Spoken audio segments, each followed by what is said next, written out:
Qatar के पर कतरने के बाद अगला नंबर तुर्की का हो सकता है। जी हां, मिडिल ईस्ट के बेताज बादशाह इजराइल ने एक बार फिर साबित कर दिया है कि जब बात अपने दुश्मनों को खत्म करने की हो तो वह ना किसी की ताकत से डरता है, ना ही किसी कूटनीति की परवाह करता है। उसका सिर्फ एक मिशन है, हमास का सफाया और आतंक का खात्मा। दोहा में हमले कर इजराइल ने इस्लामिक देशों को सीधा संदेश दे दिया कि जो हमास को शरण देगा वो बच नहीं पाएगा। उधर समिट पर समिट बुला रहे हैं मुस्लिम देश, 52 देशों की मीटिंग चल रही है, 57 देश परेशान हैं, वो अमेरिका के सामने गिड़गिड़ा रहे हैं, लेकिन इजराइल के खिलाफ कोई ठोस एक्शन लेने की हिम्मत नहीं हो रही है। तुर्की हो या पाकिस्तान, सब भाषण और बयानबाजी तक ही सीमित है। और कतर पर हमले के बाद तुर्की कुछ ज्यादा ही घबराया हुआ है, क्योंकि इजराइल से पंगा लेने की उसकी हैसियत नहीं है। और यह भी सच है कि इजराइल के बिना कई मुस्लिम देशों की दाल नहीं गलने वाली है। दोस्तों, इजराइल अकेला वो देश है जो शब्दों से नहीं, मिसाइलों से जवाब देता है। फिलिस्तीन के नाम पर सियासत करने वाले देश अब अपनी खुद की सुरक्षा को लेकर इजराइल से खौफ खा रहे हैं, और यह मुस्लिम देशों की एक बड़ी करारी हार है। नमस्कार, कैपिटल टीवी के स्पेशल शो टर्निंग पॉइंट में आपका स्वागत है। मैं हूं आपके साथ नवेंदु शेखर झा। आज के टर्निंग पॉइंट में बात करेंगे मुस्लिम देशों के इजराइल को लेकर खौफ के बारे में, और कैसे इजराइल ने कट्टर इस्लामिक देशों का कमर तोड़ दिया है, कैसे इजराइल लगातार मुस्लिम राष्ट्रों पर हमला कर रहा है, लेकिन मुस्लिम देशों की इतनी हिम्मत नहीं हो पा रही है कि वो इजराइल को चुनौती दे सके। वीडियो बहुत शानदार होगी, आपको पूरी जानकारी डिटेल में देंगे, हमारे साथ अंत तक जुड़े रहिएगा। मिडिल ईस्ट में गरज रहा इजराइल, हमास का अंत अब बेहद नजदीक, मुस्लिम देशों में मची अफरा तफरी, किसी को नहीं छोड़ेंगे पीएम नेतन्याहू। इजराइल हमास के बीच का युद्ध अब धीरे धीरे कई देशों तक पहुंच रहा है। हमास को उखाड़ फेंकने की कसम खा चुके इजराइल ने हर उस जगह पर हमला करने की कसम खाई है जहां हमास के नेता मौजूद होंगे। अपने इस बात को साबित करने के लिए इजराइल ने उस कतर की राजधानी दोहा पर भी हमला कर दिया, जिससे अमेरिका ने $1 ट्रिलियन का सौदा किया था, और जहां पर अमेरिकी सौदागर व्यापारी बैठे थे वहीं पर इजराइल ने हमला किया। इजराइल ने कतर पर हमला करके साबित कर दिया कि वो हमास के खात्मे के लिए किसी भी हद तक जा सकता है, और उसे किसी की परवाह नहीं है, चाहे वो कितना भी शक्तिशाली देश क्यों ना हो, सुपर पावर भी क्यों ना हो। ऐसे में पाकिस्तान के दोस्त और हमास के हितैषी तुर्की की धड़कनें इस वक्त बढ़ी हुई हैं। इजराइल के सेना प्रमुख इयाल जमीर ने भी 31 अगस्त को यह ऐलान कर दिया था कि हमास के चीफ लीडर विदेश में हैं और हम उन तक भी पहुंचेंगे। अपने इस बात पर कायम रहते हुए इजराइल ने कतर की राजधानी दोहा पर जबरदस्त हमला बोला, जब हमास के लीडर शांति वार्ता के लिए इकट्ठा हुए थे।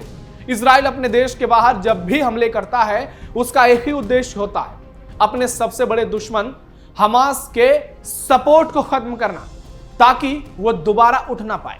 इस राह में इजराइल अब तक 6 मुस्लिम देशों को निशाना बना चुका है जो हमास के हितैषी हैं। इस लिस्ट में शामिल हैं फिलिस्तीन, सीरिया, यमन, ईरान, कतर और लेबनान जैसे देश। इन सभी देशों में हमास के लीडर्स को शरण मिलती है और इजराइल के खिलाफ यहां से साजिश रची जाती है, और नेतन्याहू इन्हीं ठिकानों को सीधा टारगेट करते हैं जहां से इजराइल के खिलाफ षड्यंत्र और साजिश रची जाती है। इजराइल की कार्रवाई से तुर्की भयभीत। इजराइल की इस धुआंधार कार्रवाई को देखते हुए अगला नंबर पाकिस्तान के दोस्त तुर्की का हो सकता है। यहां भी वजह बनेगा हमास। दरअसल तुर्की हमास की राजनीतिक शरण उसको देता आया है, वैचारिक समर्थन और आर्थिक सहयोग भी देता रहा है, और यही कारण है कि तुर्की बिलबिलाया हुआ है। उसे डर लग रहा है कि इजराइल अब उसे निशाना बनाएगा। इसके लिए उसने तैयारी भी शुरू कर दी है। मौजूदा हालात को देखते हुए इस्लामिक समिट बुलाई जा रही है, जिसमें तुर्की, पाकिस्तान, सऊदी, कतर समेत दुनिया के 50 देश शामिल हो रहे हैं। लगभग सारे मुसलमान कंट्री शामिल हो रहे हैं। इस मीटिंग का उद्देश्य अमेरिका पर दबाव बनाना होगा कि वह इजराइल को काबू में रखे। कतर में हुए हमले को लेकर ट्रंप ने इजराइल को सलाह भी दी है कि वो सोच समझकर कदम रखे। आपको बता दें कि कतर न सिर्फ नेटो का समर्थित देश है, बल्कि वहां पर अमेरिकी बेस भी है। ऐसे में अमेरिका कभी नहीं चाहेगा कि इजराइल और कतर आमने सामने हो, लेकिन इस अटैक को लेकर इजराइल ने साफ कर दिया है कि वो किसी के दबाव में नहीं आएगा, ना ही किसी की धमकी से डरने वाला है। इजराइल के खिलाफ मुस्लिम देशों का सरेंडर। आपको मालूम है कि इजराइल के सैन्य क्षमताओं का डर मुस्लिम देशों को कितना है, और इसका अंदाजा आप ईरान, सीरिया, यमन, लेबनान, फिलिस्तीन और कतर पर हमले से लगा सकते हैं। लेकिन इजराइल के साथ कई मुस्लिम देश व्यापारिक कारणों से भी जुड़े हैं, जिसके खत्म होते ही इन इस्लामिक देशों की नैया डूबने लगी और ये ना घर के रहेंगे ना घाट के रहेंगे। इसलिए इजराइल से पंगा लेने की ये कोशिश भी नहीं कर सकते, भले ही मीटिंग पे मीटिंग करते रहें। अजरबैजान इजराइल के बीच तेल समझौता। अजरबैजान इजराइल की जरूरत का 60% तेल सप्लाई करता है। यह देश इजराइल का सबसे बड़ा तेल सप्लायर है।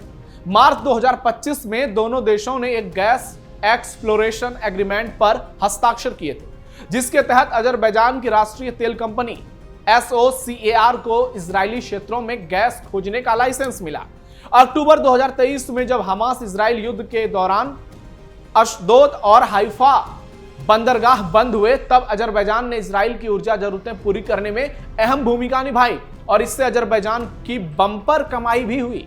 आप सोचिए कि 60% तेल अजरबैजान इजराइल में देता है, इससे कितनी ज्यादा रेवेन्यू अजरबैजान की जनरेट होती होगी, और क्या ऐसे में वो इजराइल के खिलाफ हथियार उठाएगा? इसका जवाब ना में ही लगता है। हालांकि मुस्लिम देशों का कोई भरोसा नहीं है, ये धर्म के नाम पर लड़ कट मर सकते हैं और किसी को भी मार सकते हैं। यूएई और इजराइल के बीच अब्राहम समझौता। सितंबर 2020 में यूएई और इजराइल के बीच अब्राहम समझौता हुआ था। इसके तहत यूएई इजराइल को मान्यता देने वाला पहला अरब राष्ट्र बना। बाद में बहरीन, मोरक्को और सूडान भी इसमें शामिल हुए। 2024 में दोनों देशों के बीच बायलैटरल ट्रेड में इजाफा देखा गया। इजराइल यूएई से अपनी जरूरत के 10% पेट्रोलियम उत्पाद खरीदता है। यूएई और इजराइल के बीच पर्यटन, शिक्षा, स्वास्थ्य, ट्रेड और डिफेंस के सेक्टरों में व्यापक सहयोग शुरू हुआ है। हालांकि गाजा युद्ध के बाद यूएई ने चेतावनी दी है कि वेस्ट बैंक के कब्जे की योजनाओं के कारण अब्राहम समझौता खतरे में पड़ सकता है। लेकिन यह इतना आसान भी नहीं, क्योंकि सामने इजराइल है। मिस्र और इजराइल के बीच गैस समझौता। मिस्र और इजराइल के बीच नेचुरल गैस समझौता दोनों देशों की ऊर्जा सुरक्षा के लिए बेहद अहम है। इजराइल की लेवेयाथन और तामार गैस फील्ड से निकली गैस मिस्र के LNG टर्मिनलों के जरिए यूरोप तक पहुंचाई जाती है। 2018 में हुए डेल्फिन समझौते के तहत इजराइल को मिस्र से नेचुरल गैस की सप्लाई मिलती है। मिस्र के साथ गैस ट्रेड से इजराइल को हर साल अरबों डॉलर की कमाई होती है। मिस्र को भी फायदा मिलता है। गैस पाइपलाइन इंफ्रास्ट्रक्चर के जरिए दोनों देश इलाके में ऊर्जा हब बनाने की दिशा में एक साथ काम कर रहे हैं।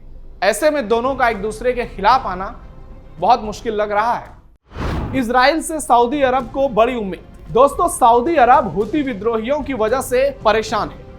हुती विद्रोही 2014 से यमन में सक्रिय हैं और सऊदी अरब पर रॉकेट और ड्रोन से लगातार हमले करते रहते हैं।